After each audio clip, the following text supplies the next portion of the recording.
So it's time to begin. Our topic this morning is end time events and prophecy. We're going to be talking about three major developments in world events, but we are going to discover this morning that you can't go very far in equating world events to prophecy without finding that you're drawn into events within the church. The two almost seem to come together like railroad tracks in the distance. The further you go, the closer they get together. So we're going to start with world events.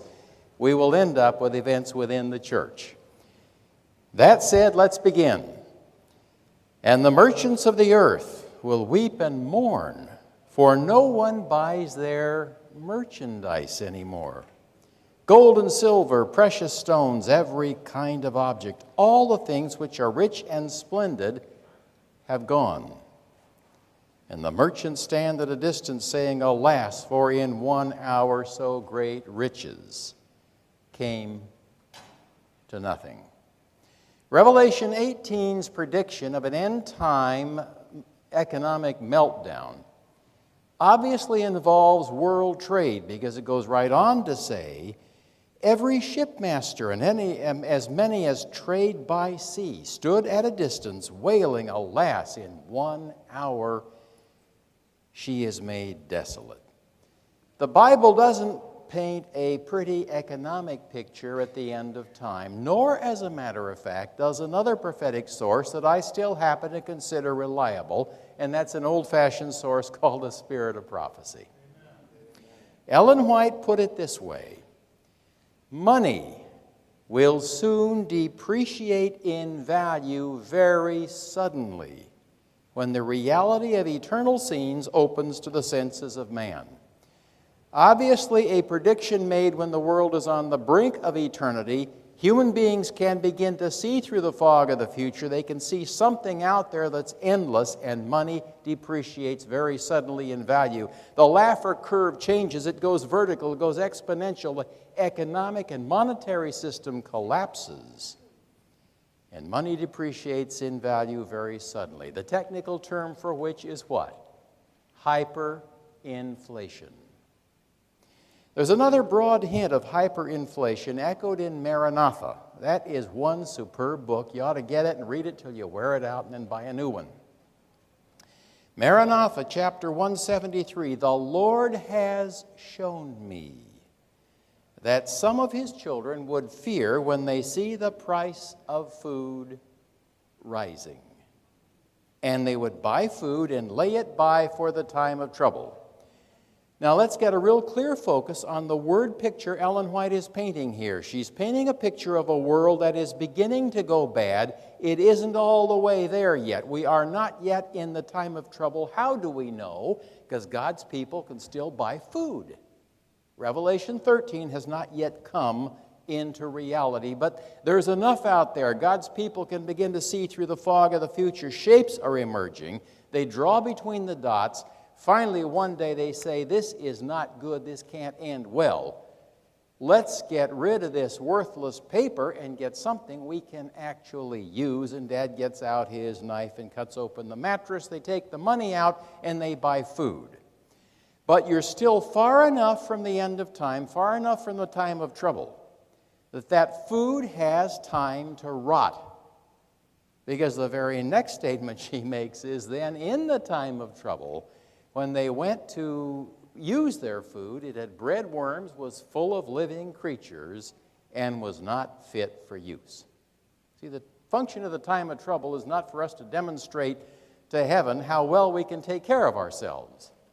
Function of the time of trouble, I think, is just to pull our claws out of a world we're very, very reluctant to turn loose of. So a broad hint of hyperinflation. You see the common theme: financial collapse, a collapse of the monetary system, and with that prophetic background in mind, now let's turn to the world we live in, and let's talk about the economy. Today, America owes $17 trillion. That's trillion with a T. And that probably would mean a little more to us if we start with a level that we can understand. So here in my hand, I have $1,000. That's 10 relatively new $100 bills. Doesn't look like much in today's economy. It isn't much, but there's $1,000. 1,000 handfuls like this would produce $1 million. Now, if you wanted to put $100 bills into one of those file boxes that you get from a stationery store called a banker's box, you put records in those things. They're about so big. If you jam that thing full of $100 bills, you could pack in about $2.5 million if you really filled it up. So how much is $1 billion? By the way, we're going in debt $2.5 billion every single day in America. How much is $1 billion? Well, $1 billion is a pretty good-sized truck, jammed full of those banker's boxes, each one of which is packed to the very gills with $100 bills. So how much is $1 trillion? Well, the easy answer is more than I got on me.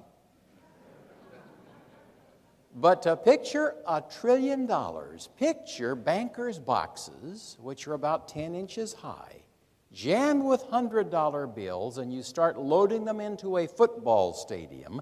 You will completely fill up the playing field and dribble out onto the sidelines, completely fill a football field. You could fill the Rose Bowl or the Cotton Bowl, 10 inches deep with $100 bills, and that's $1 trillion. Now, if you wanted to express that in dollar bills, you would pack that football stadium as high as an 8-story building.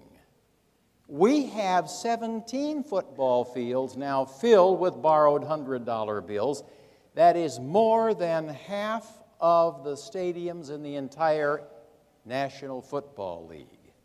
We're talking 83 feet deep dollar bills in MetLife Stadium, Cowboy Stadium, Mile High, Sun Life, Candlestick Park, Georgia Dome, Heinz Field, the Oakland Coliseum, Soldier Field, and Qualcomm Stadium in San Diego. And we still have 7 more fields to go, filled 83 feet deep with borrowed dollar bills. And a lot of those are owed to whom? People's Republic of China. Now that is a game that can't end well. So what are we going to do? Well, aside from simply defaulting on our debt, which is global economic meltdown, there's Revelation 18. Aside from that choice, we have 3 choices we might employ.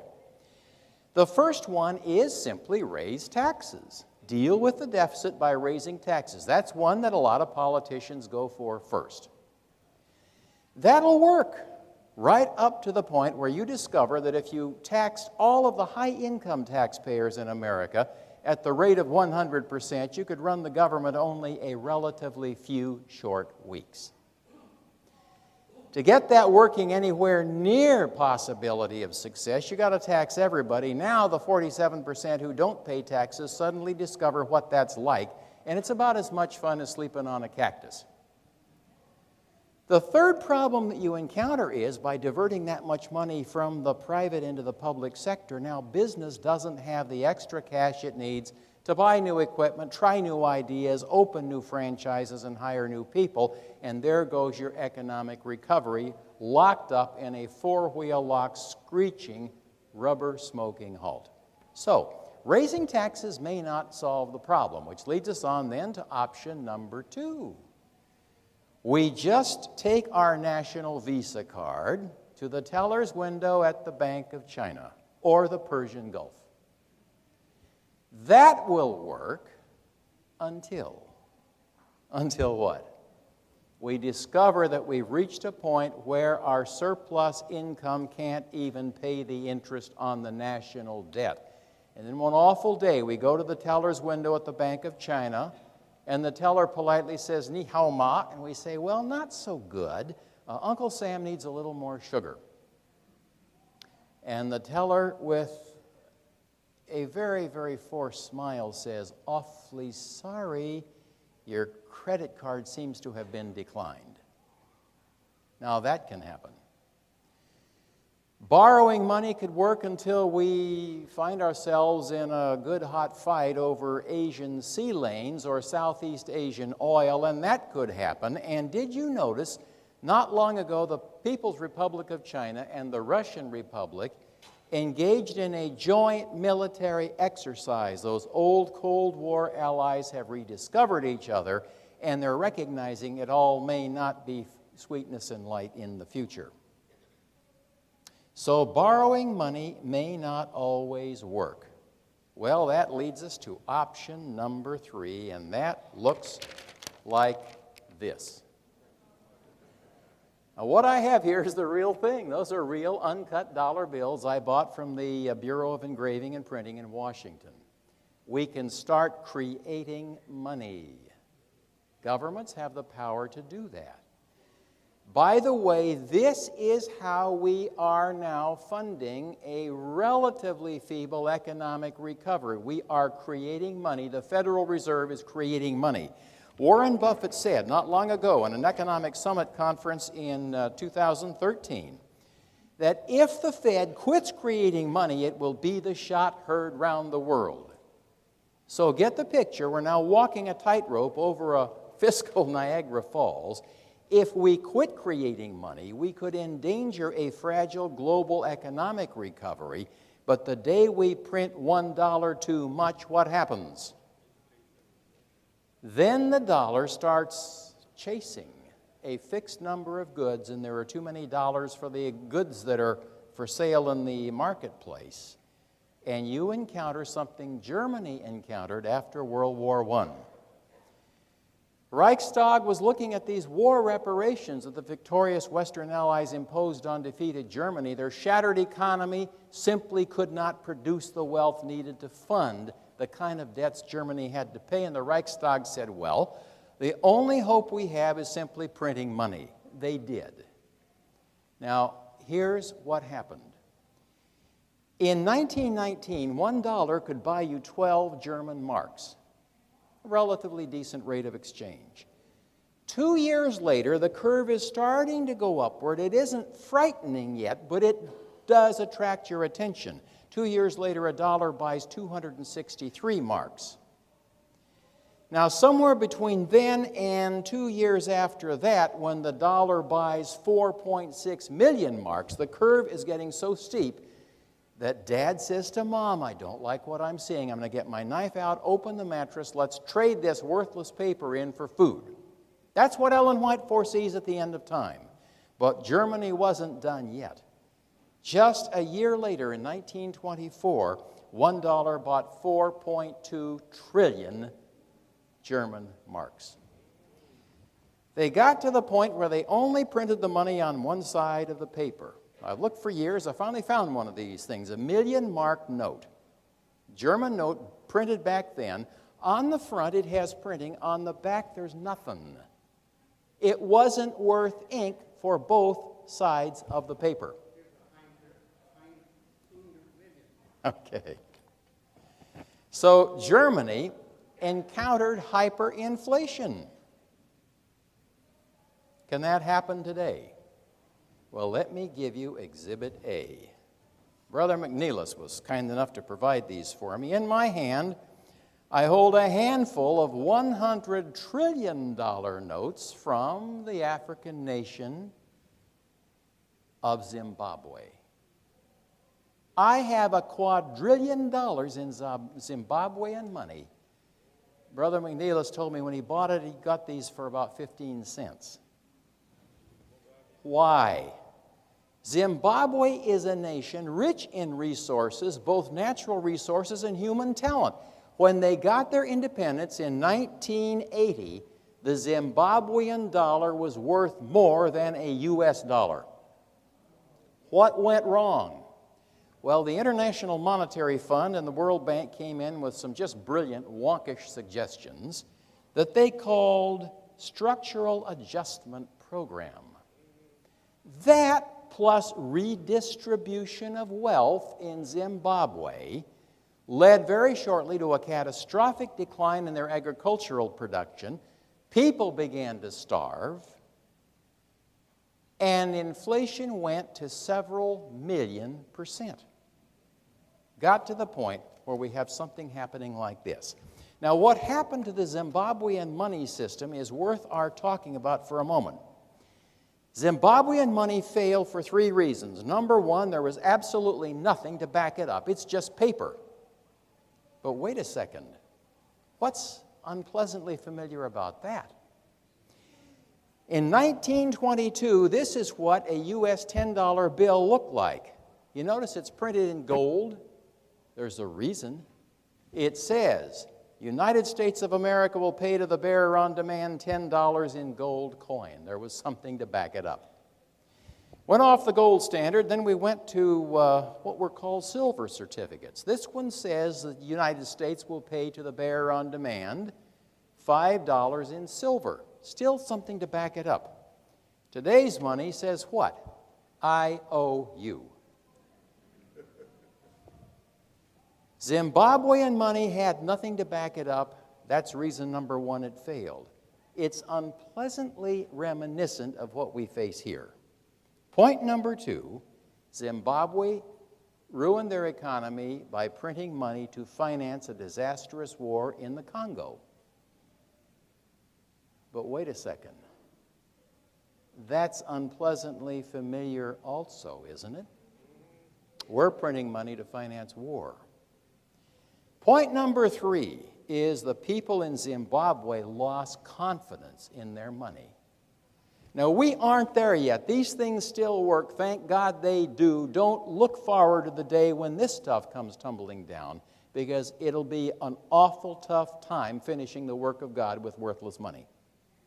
Maybe there's a reason why Ellen White said, work while you can, because there's a time coming when it's going to be really tough to get the job done.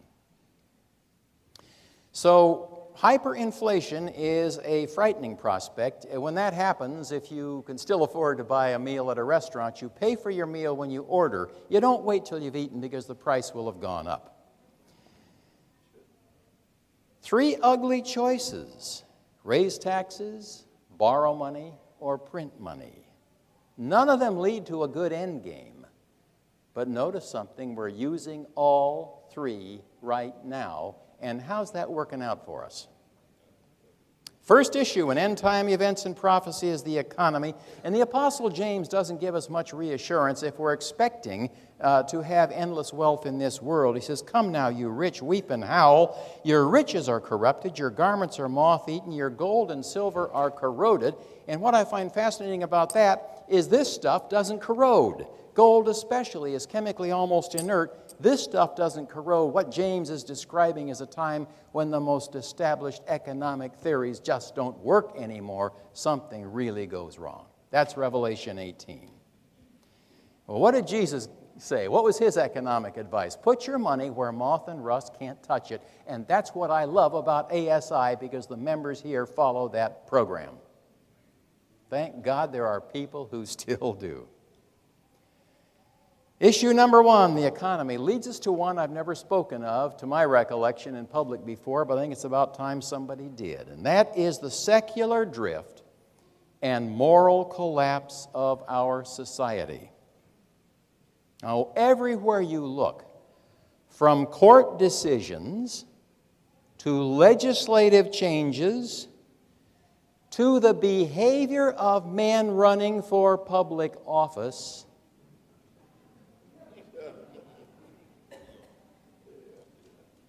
and it amazes me, their long-suffering wives come along to say the 7th commandment isn't that big a deal. Everywhere you look, even the presentation of the evening news in broadcasts that pass for news reporting but are really advocacy. And I know what I'm talking about. I was a newscaster before I became a lawyer. Just take it from me, when you watch the news, you don't always get the news. So everywhere you look, the values you've always believed in seem to be going into the meat grinder. In the language you hear on the street, I work in L.A., I'm shocked to say that the language I hear even from ladies in a law office is many times very little different from what I used to hear from sailors on the quarterdeck of a warship. I'm reminded of the old gentleman who got on an elevator, and he was of the old school. He was wearing a hat, and a couple of young women got on, he took his hat off. There were ladies present. But the elevator just stopped at floor after floor after floor. Finally, one of the young women burst out, blankety, blankety, blank, this blankety, blank elevator. The old man didn't say anything. He just quietly put his hat back on his head. What we see in our society doesn't reflect our values. I'm talking about traditional family, hard work, honesty, decent language, and common courtesy. More and more often, this unwelcome thought forces its way into the conscious mind. This isn't the America I thought I knew. Something's going wrong. And it all brings to mind a prediction made by Jesus. As it was in the days of Lot, they ate, they drank, they bought, they sold, they planted, they built. Luke 17, New King James. Now, we might add there's something else they did, because where did Lot live? In a place called Sodom. And sad to say, the guys there had an obsession, and it wasn't with honesty, decency, hard work, or the traditional family. Their obsession was something else, and it was so intense that even when they were supernaturally struck blind, they still had only one thing on their minds, and it wasn't Lot's daughters. And there came a day when heaven just had enough. And three mighty beings disguised as common travelers stopped that memorable afternoon at the tent door of a man of faith called Abraham. And they said, we've just had all we can take. We're going down there. And in the book Lucifer Diary, I paint a little word picture of the view Abraham may have had the next morning from the Judean heights, looking out over the vale of Sodom and multiple towering, pillaring clouds. Any cloud that gets hot enough goes up like a column, then when it finally reaches a point where there's temperature equilibrium, it boils out into a mushroom cap. And Abraham saw something going on down there. He knew the cities were gone. And the question is, do we hear echoes of Sodom today?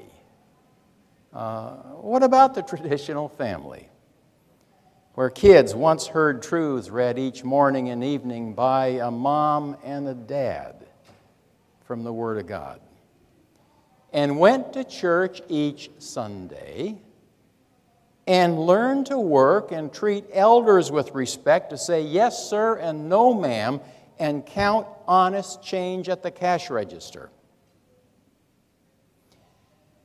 Might a weary majority finally one day say, yes, we do remember those days. Enough is enough. It's time to get America back. Now, I suggest we think very seriously about this. The secular drift of our society suggests that when hard times come, and they will, a frightened and fed-up majority will suddenly remember that back in the good old days, when families were together and people were in church on Sunday, and you could get on an elevator without hearing young women cuss, things were better. And when a frightened majority finally rediscovers a need for old-fashioned morality, and the only hope of survival maybe seems to be a return to the good old days, can you imagine how angry people would be if a little minority refused to join the majority back to a legislatively enforced moral America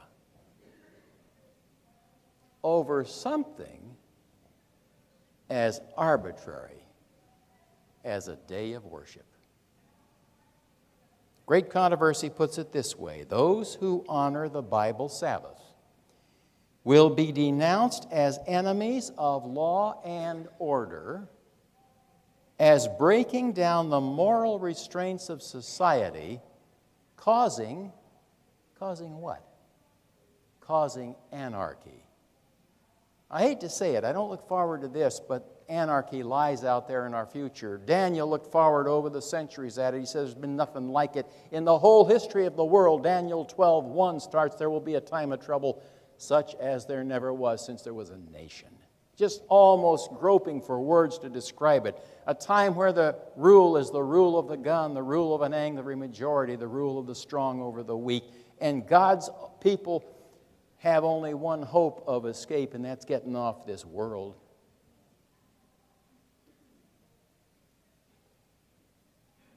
We're in a deep trough of secularism today, but when the storm comes, and it will come, failed liberalism could provoke a backlash. And I think it's a backlash probably never seen in our history. All of which now leads me to topic number 3. World event topic number 3, that's loss of liberty. It's pretty clearly a demonstrated historical truth that frightened people surrender liberty. They just throw it away. A frightened Germans after the collapse of the German monetary system put all of their fears and their dreams into a cauldron called Adolf Hitler. Yet good and scared, and liberty goes overboard like Jonah. Frightened people do that, and frightened governments do that, and sometimes ambitious governments do that. With that in mind, think about something. Every email, every tweet, every telephone call you make is on a party line. And I'm not talking just about the radio signal in your cell phone. We've now learned, it apparently is true, sad but true, that the fiber optic cables that go under the oceans aren't secure either. You might think they would be because there's miles of seawater on top of them. Apparently those are being monitored too. And as they say on TV infomercials, wait, there's more. You might think the secure way to communicate is by snail mail, but now it appears to be the case that every piece of mail that is sent, the cover of the envelope is photographed to determine who's sending and to whom. Those photographs are stored. So everything we do or say is observed and probably retained by equipment we barely understand and people we don't even know, so that when Grandma calls little Johnny and says, "Little Johnny, we are so lonesome to see you. We're looking forward to next summer when you come to visit us. You'll have a good time with us because we live in a big white house." Stop it right there. Those last 2 words guarantee that voice recognition software will divert that statement for re-examination. Why? Because grandmas use 2 words that sometimes are associated with national governmental administration. And now the latest thing I've heard, and it's hard to feature, but it appears to be coming, is the use of domestic drones. And I'm not talking just about government. There's now talk about private industry buying and using domestic drones to study the behavior of people in the privacy of their backyard to see what might economically be more profitable. So you can't even find privacy in your backyard. Frightened governments and frightened people discard liberty. First time I ever spoke here in Orlando was 31 years ago, last week of May, as I recall, 1982, and I was doing the evening meetings of the Florida camp meeting, and the conference president then was Elder Karuba. Just a great guy, great Italian-American and a real fine church leader. And while I was here, he taught me to speak Italian. I can still remember how you say refrigerator in Italian. Elder Karuba told me is ice-a-boxa.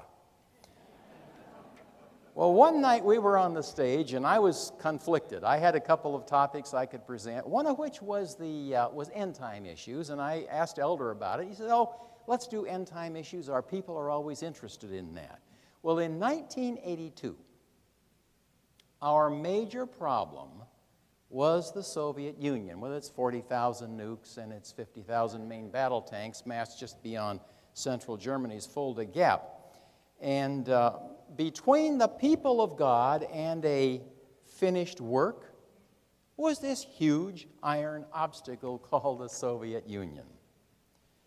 Born of Darwinism and the Marxist notion that a continually evolving human species ought logically to be able to create heaven on earth through humanistic socialism. Now, let's be really careful with Darwinism. I was so refreshed and so blessed by Dr. Brand's presentation last night when he tells us that at Loma Linda they are offering graduate curricula and things like geology in a way whereby young Adventist students can still hang on to their faith. Thank the Lord for that. Sometimes we make an indoor sport of putting down on places like Loma Linda. Well, I've been there recently, and I'm telling the Holy Spirit's still there. So anyway, there was this notion of creating a heaven on earth through Marxism. Be careful with Darwinism. It is a steep slope, it's paved with Teflon, and it leads you places you don't even realize you're going till you're immersed in it, and one of them is the presupposition that the capstone of the evolutionary triangle, being the human race, ought to be able to create a paradise on earth, if only we could get rid of religion with its history of persecution and fratricidal war. Notice something. The first drafts of both the Communist Manifesto and Origin of Species, both of those, the first drafts were penned in guess what year? 1844. Now, whatever doubts we may indulge these days in postmodern Adventism as to the relevance of 1844, there was no doubt whatever in Lucifer's mind. He knew exactly what was going on in heaven. He knew what was going to happen on earth, and he hit back, and he hit back hard. And both of those world-changing volumes were penned as a first draft in 1844. So that by 1982, when communism's revolutionary, and may I add evolutionary, dream extended over half the globe, we were entitled to wonder how we're going to finish the work of God. Well, we didn't have long to wait, did we? Just 7 years later, we were reminded, rather graphically, there's still a king on the throne. And when heaven decides to offer God's people a major opportunity to finish the work and go home, mountains disappear, and the Soviet Union just disappeared. It's just gone. Hardly a tear shed. I remember one or two Politburo members on the news were shedding a few tears, but that was it. Soviet Union just disappeared. And suddenly the world stood open. There was this huge hole in Lucifer's defensive line, and if ever, in my opinion, there was a signal for a soon-coming advent, this was it. It was almost as if there was a peal of cosmic trumpets sounding the bugle call for charge. Now, in war, when the enemy line breaks, you don't stroll through that opening, you run through it. One thing you don't do in war in combat is sit around admiring opportunity. Because on the other side, there's a frantic, energized enemy trying to plug that hole. And in the great controversy, we're not facing a human general capable of human mistakes. There's no fog of war for General Lucifer. He knows exactly what's going on. And when he gets hit, he counterattacks. And when he does so, it's with incredible fury. What was about to happen in the decade of the 1990s is astonishingly similar to an event at the start of the 20th century, nearly 100 years before, and I'm going to take a few moments of your time to talk about it. You'll soon understand why there's a parallelism here. The same issues are in play both times, turn of the 20th century, near the end of the 20th century. In 1900, as in 1990, the world suddenly stood mysteriously open, able to be entered for the rapid finishing of God's work. Then, as in the 1990s, there was this sudden, mysterious prosperity. Do you remember what happened to Wall Street in the 1990s? Took off like a rocket. The dot-com industry was so hot for a while that law schools were turning out lawyers who were sucked out into the dot-com industry. The price of entering new lawyers in the legal market went up catastrophically high for a lot of firms simply because there was just so much demand for them. the economy took off red hot.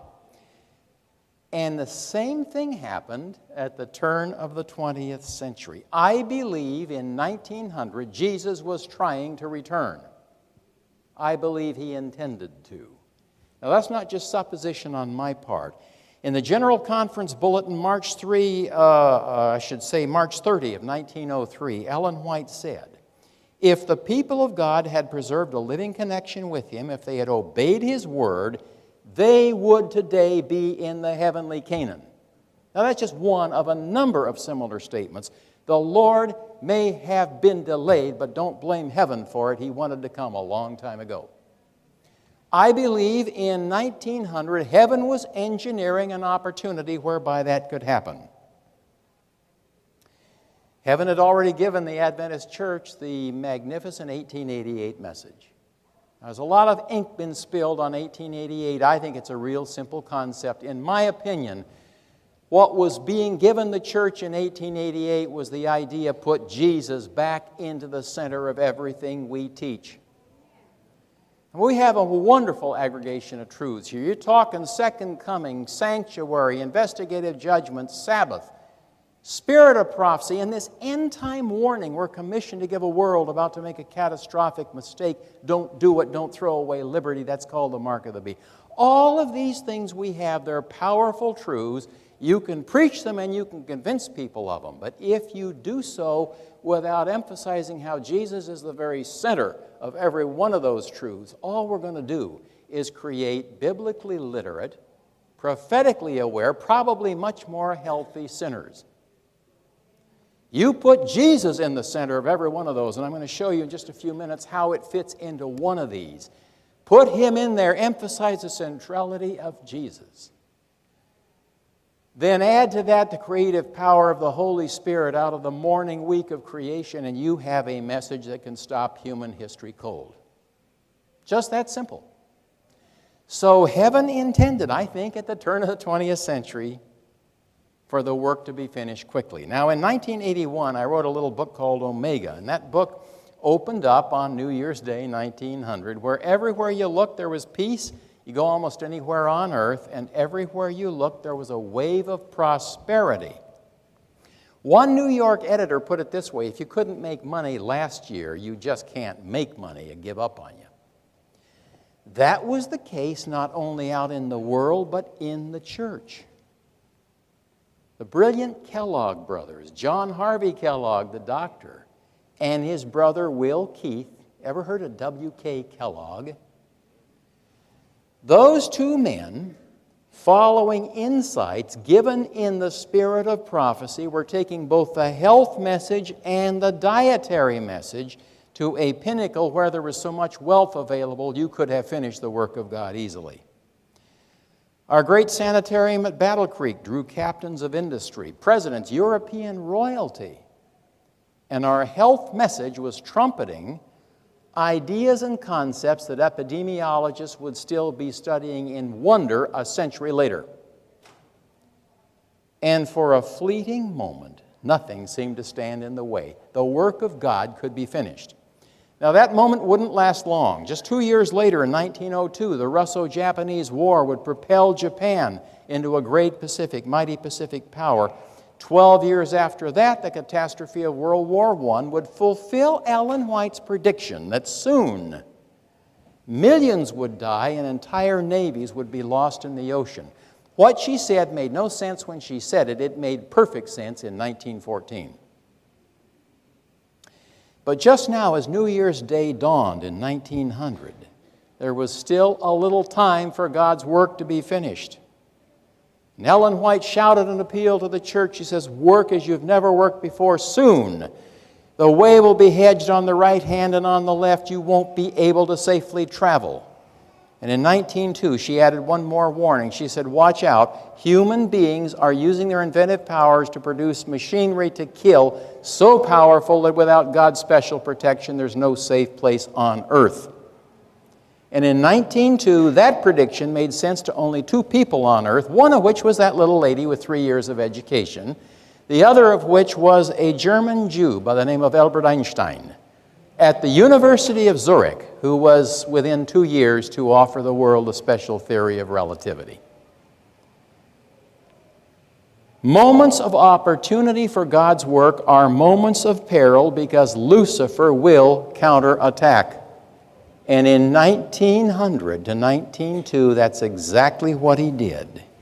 He counterattacked, but from a direction nobody expected.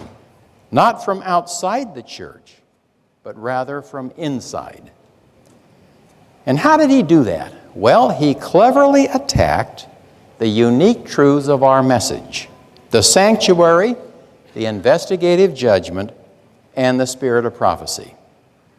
And his soldiers were not warriors from out there. They were people from within. I'm talking the leader of our medical work, some brilliant academic people, the intelligentsia. We lost Battle Creek College in that apostasy. And the attack went something like this. The sanctuary? Get real. No one in the whole Christian theological community agrees with us. They don't agree with this idea of an investigative judgment. They see it for what it is, a face-saving device to hide the disappointment of 1844. Well, the only problem with that was that Ellen White had enthusiastically endorsed both concepts. So if you're going to attack those, you have to move on and attack the spirit of prophecy. And the attacks went something like this on her. Ellen White, bless her heart.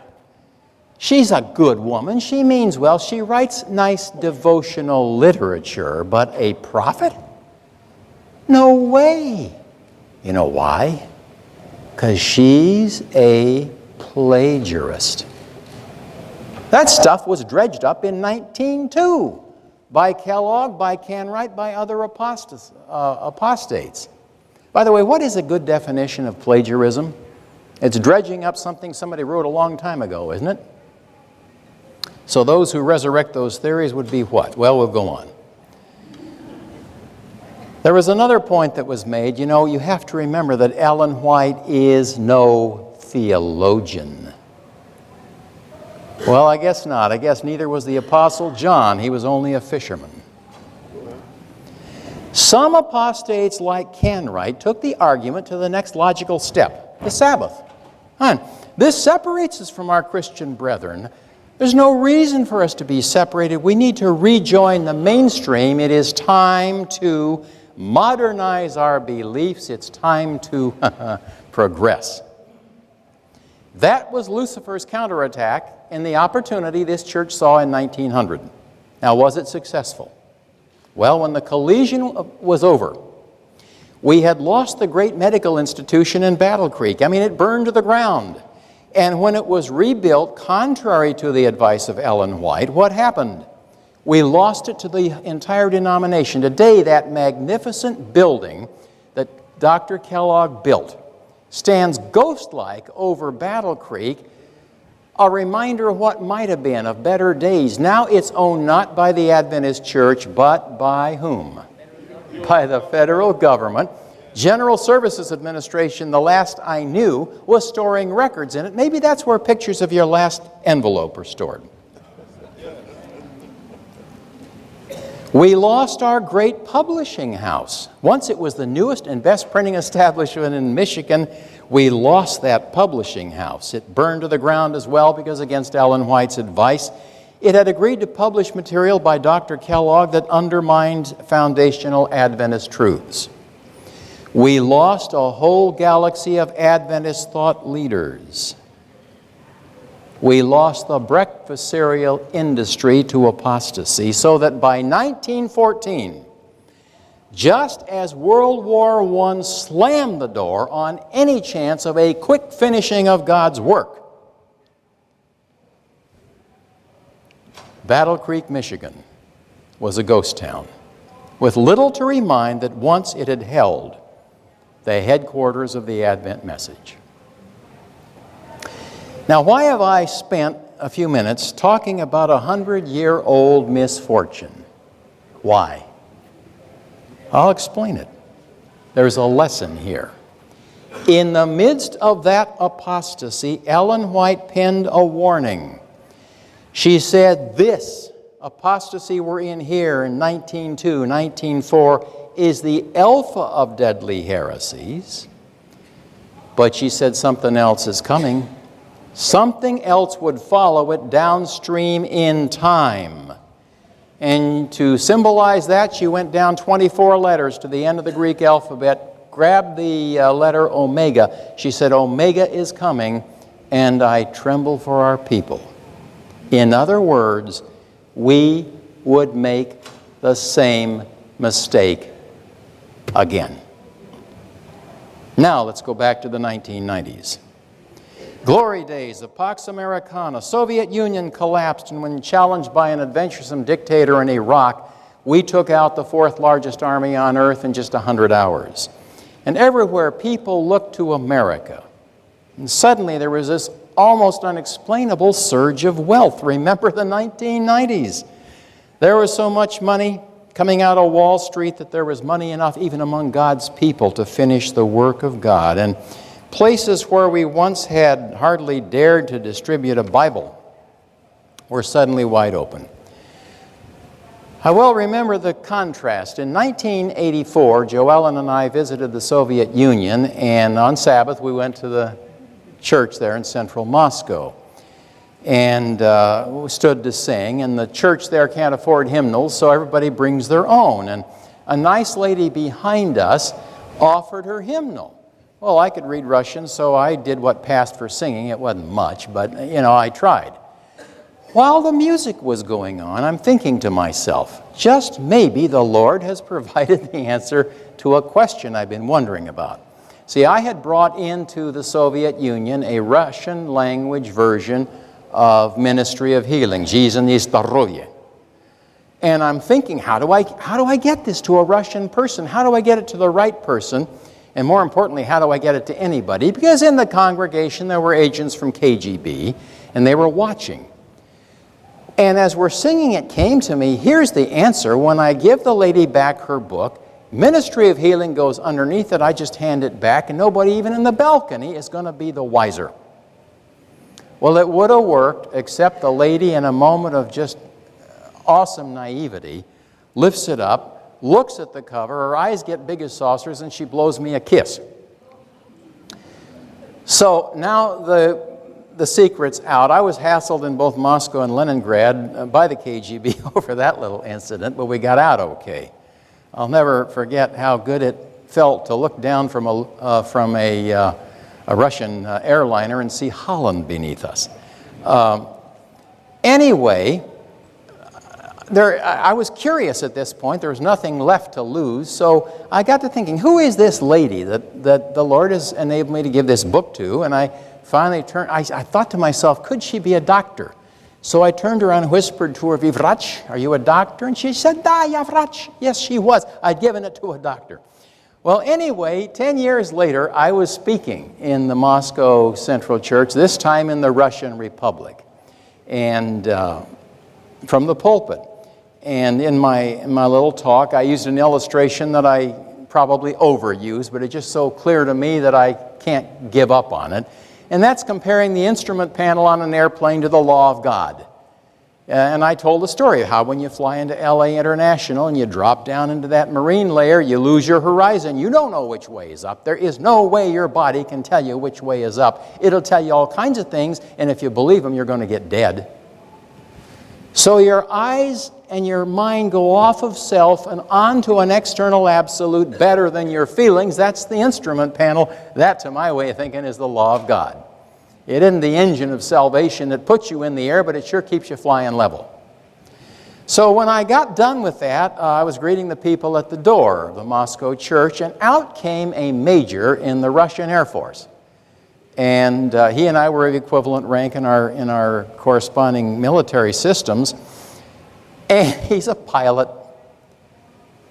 And he immediately grasped what I'm trying to say, what I'm thinking of. And I'm thinking to myself as I shake his hand, but for this message, in another time, in another lifetime, in an alternative universe, he and I had been looking at each other over gun sights.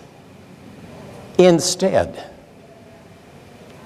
here we are, brothers in the Lord. And we exchanged a wonderful old-fashioned Russian bear hug in the door of the Moscow church. How things had changed. You could do things now, and to the brethren's credit, they saw the opportunity and rushed into it. Now, in Adventism, we have an indoor sport, sometimes enjoyed, called second-guessing the brethren. But this time, the brethren had it right, didn't they? I mean, do you remember those massive evangelistic efforts that went on? The church rushed into that vacuum, and so, thank God, did ASI.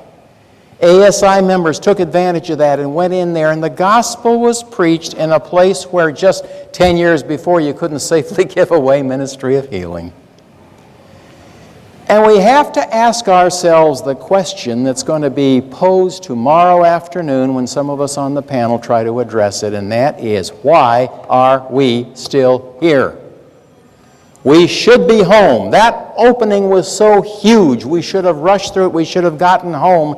We didn't miss the opportunity of going into places we could never enter before. Something else must have gone wrong. We should be home today. I mean, beyond even the welcoming specter of the sea of glass. That should be behind us. That great welcome home supper should now be memories. We should, this particular Earth Day, be hard at work in the cosmos. I mean, do you realize that ASI's work doesn't end with the second coming? That's just the beginning. So get ready for it now, get in shape, because the real work begins when He comes.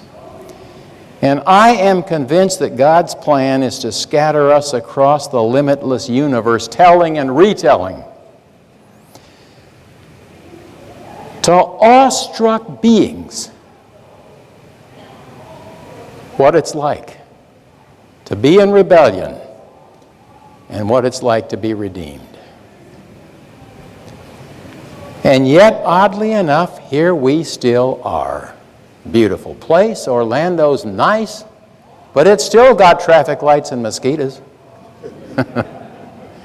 We ought to be home by now. Here we are, beset with a crushing national debt that foretells hyperinflation and threatened by terrorists incomparably more dangerous than our Soviet neighbors ever were, because our current enemies don't care if they live or die. Our Russian neighbors did, and there is a difference. AD 2013, 13 years into a century that never needed to happen, that shouldn't have happened, that I don't think was in heaven's plan for happening. And the question is, what went wrong? Well, I'll say more about that tomorrow if I get a chance, but let me give you some thoughts this morning. Let's go back to the 1990s and the lingering echo of 1900 and look at the parallels. In the 1990s, as in 1900, there was a suddenly wide open world, a catastrophically brief period of peace, a clear commission to the church, work while you can, because the night's coming when you won't be able to. There was a sudden out-of-the-blue prosperity, and something goes wrong. The opportunity is missed. And echoing down the corridor of decades is Ellen White's warning. Quote, "We have now before us the alpha of this danger. The omega will be of a most startling nature." Which leads us then to a question, if we have any reasonable curiosity left, and that is, what would the omega challenge look like? Well, we fortunately have an answer. There's been a lot of speculation on that, a lot of attempts to explain it away and put it comfortably into the past.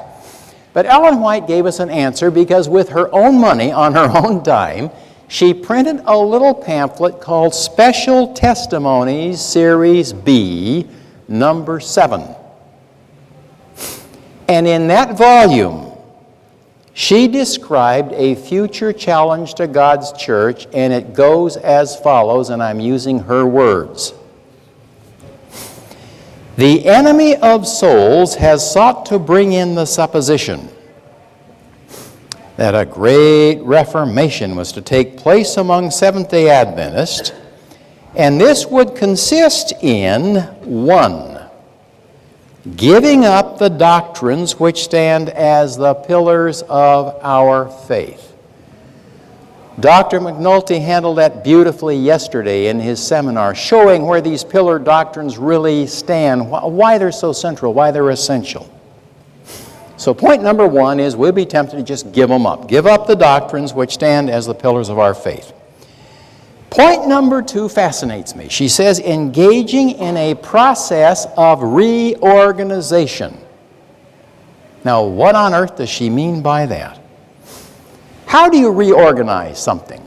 Well, you can have a meeting of whatever governing body of the organization exists, and you can vote to change it. That's one way of reorganizing. That's explicit. You can have explicit reorganization, or you can have implicit reorganization that just kind of happens below the surface. You can have overt reorganization or covert reorganization. In other words, it can happen simply because various portions of an organization choose to act as if the organization really wasn't there or had no authority. Are you following me? Now, let me give you my conviction this morning. This church, this Adventist church, is not a congregational collection of autonomous conferences and unions, free to follow the church or ignore it at will. We are a world church, and we ought to act like a world church. And when the General Conference meets in formal session and takes action, we ought to speak with one voice. No matter what social agendas we may feel are meritorious, no matter how meritorious they may be, we are a world church. And Ellen White says, watch out. One of the elements of this future problem is reorganization, and I'm pointing out that can happen in obvious ways or subtle ways. Point number 3. The principles of truth given to the remnant church would be discarded. Point number 4.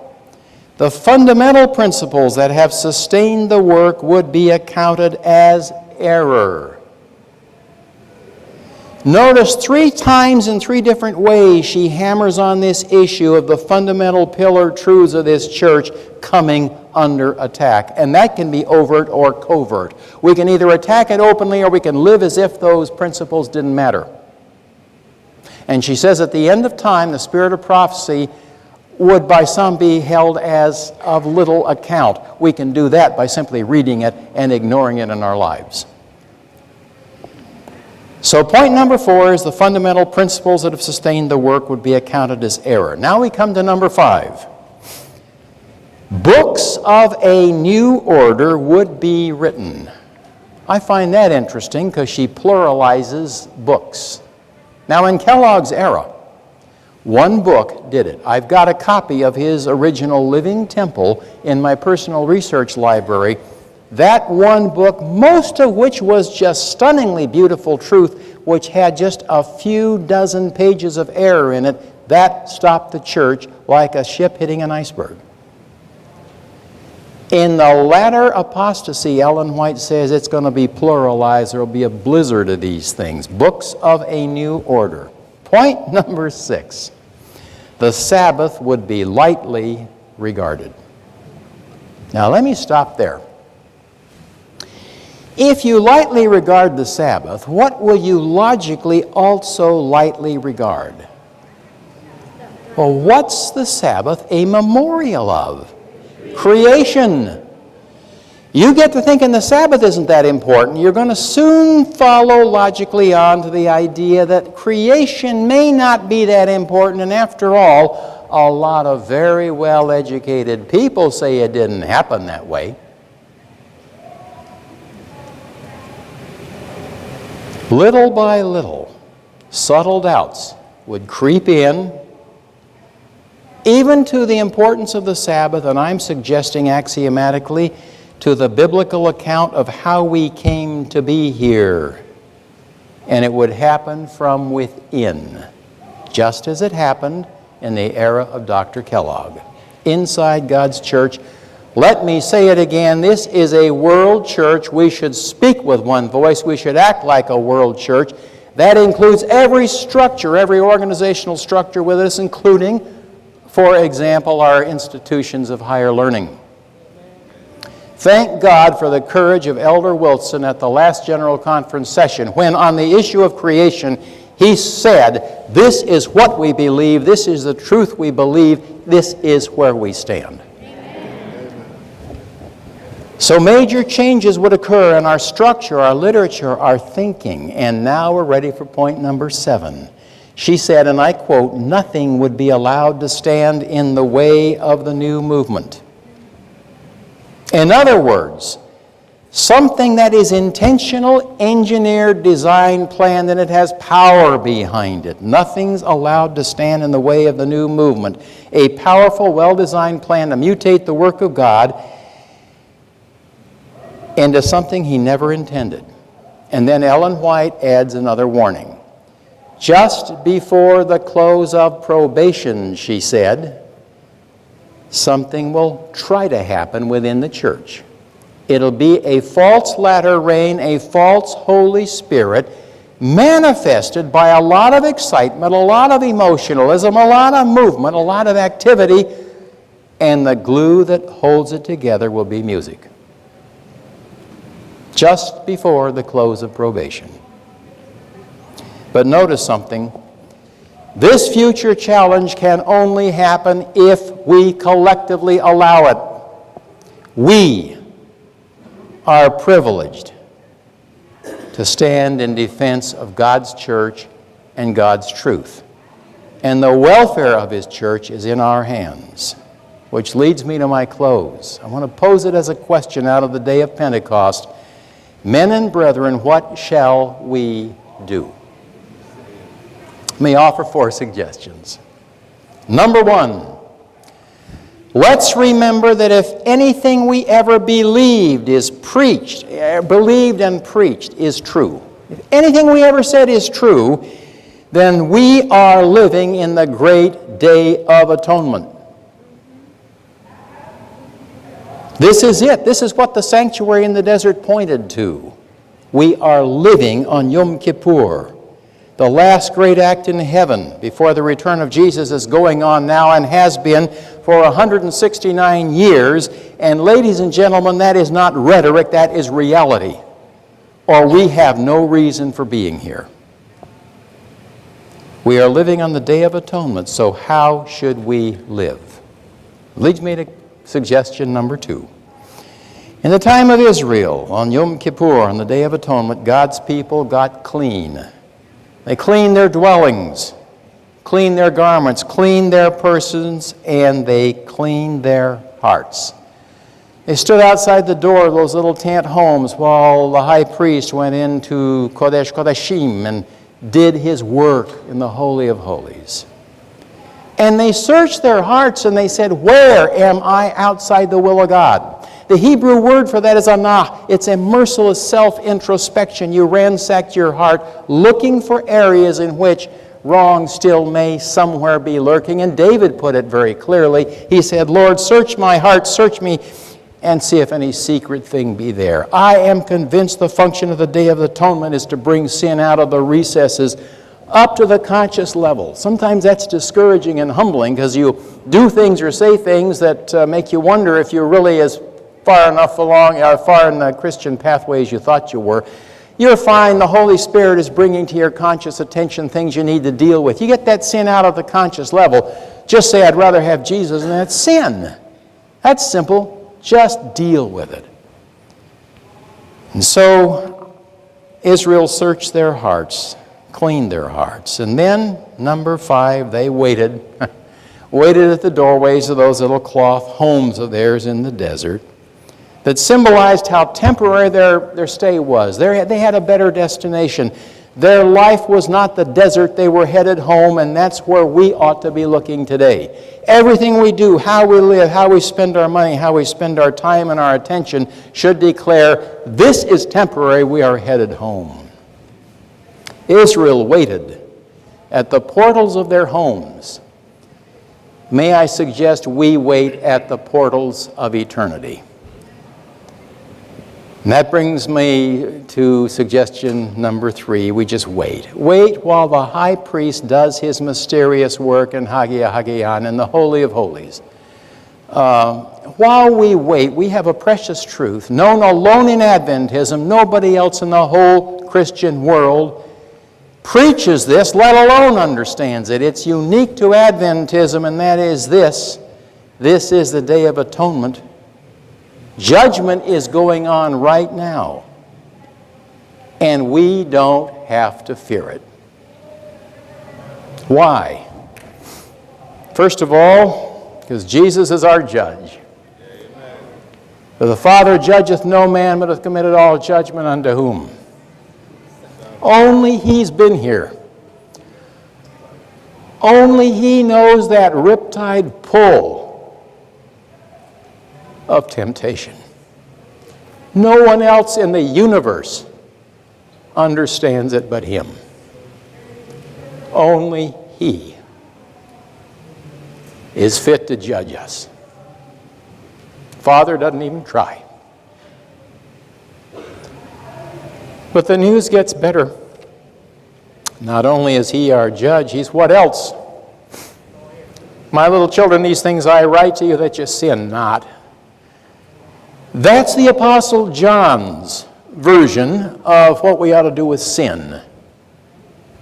Don't mess with it. That's the old classic Adventist ideal. Don't mess with sin. All it's going to do is hurt you. My little children, these things I write that ye sin not. And he doesn't say when we sin. He says if we sin, we have whom? Advocate. We have an advocate. What's an advocate? Advocate is defense counsel. Now think about that. Your judge is your defense attorney. Those two offices are fused. Same person does both. You're being judged by your defense lawyer. How are you going to lose a case like that?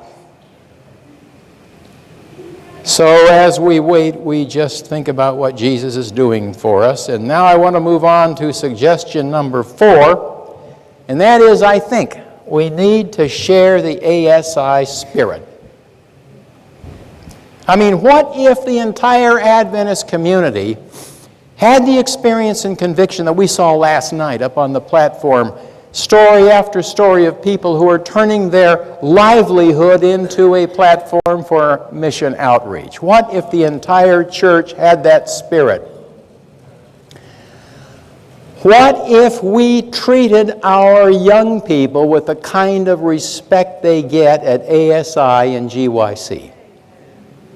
Instead of treating them as a temporary aberration that has to be entertained because the gospel isn't powerful enough for them. We sometimes hear people say, oh, what we need to do is rephrase Adventism, reframe it to meet the young mind. And I think about that and I wonder, where were you in history class? If you ever studied Adventist history, who started this church? There were some older guys like Captain Bates. There was an old man by the name of Hiram Edson who was 38 years of age. By the way, one of the participants last night is a descendant of Hiram Edson, Christina Montero, who was up on the platform last night. But the majority of the pioneers of this message were young people. I'm talking James White, 22 years of age, Ellen Harmon, 16 turning 17, Annie Smith, 15, Uriah Smith, 12, and J.N. Andrews, 15 or 16 years of age, and there are more. This church was started by young people. Don't tell me it can't reach the young mind. That's where it came from. Amen. So as we conclude with my fourth suggestion. I just suggest we share the spirit of ASI. There's a mission field not only out there, but inside the church as well.